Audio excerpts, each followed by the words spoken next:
ஆனாலும் சார் அந்த கூட்டத்தை பார்க்கும்போது அந்த கூட்டம் வந்து அவர்களுடைய ரசிகர்கள் கூட்டமா இல்ல வந்து தொண்டர்கள் கூட்டமா அப்படின்ற ஒரு சந்தேகமே எழுது. ரசிகர்கள் கூட்டம் தான், அதனால 3 வாரத்துக்கு ஒரு விசில் அடிக்கிறான். ஏன்னா இளைஞர்கள் தான் பெரும்பாலும் காணப்படுறாங்க. அதுவும் இளைஞர்கள் பண்ற ஒவ்வொரு செயல்களும் வந்து ஒரு மாதிரி தான் இருக்கு அப்படின்னு கூட சொல்லலாம். இது வந்து விஜய்க்கு எந்த அளவுக்கு பின்னடைவை ஏற்படுத்தும் அப்படின்றதும் தெரியல. இல்லை, அது பின்னாடி பெரிய அளவுக்கு, அதாவது அதே இளைஞர்கள் மாநாட்டுக்கு வருகிறார்கள். திருச்சிக்கு வந்தால் திருச்சியை சுற்றி 4-5 மாவட்டங்களிலிருந்து வருகிறார்கள். மதுரைக்கு போனால் அங்கிருந்து திரட்டி கொண்டு வருகிறார்கள். ஒரு திரட்டுவதற்கு ஒரு 17 வயசிலிருந்து ஒரு 25 வயது வரை உள்ள ஒரு கூட்டம், இளைஞர் கூட்டம் கிடைத்திருக்கிறது. 5-6 கோடி பேர் ஓட்டளிக்கின்ற நாட்டில் இவர்கள் சில லட்சம் பேர் இளைஞர்கள் திரள்வதனாலே ஒரு மாறுதலும் விளையாது. அவனெல்லாம் இவர் பேசுவதையே கேட்பதில்லை.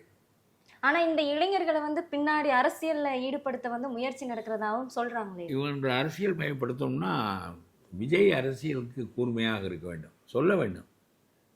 நாம் எதற்காக ஒரு கட்சி தொடங்கி இருக்கிறோம் என்றால் 50 ஆண்டுகளாக இந்த நாட்டை வேண்டிய அளவு திராவிட மாடல்கள் சுரண்டிவிட்டன.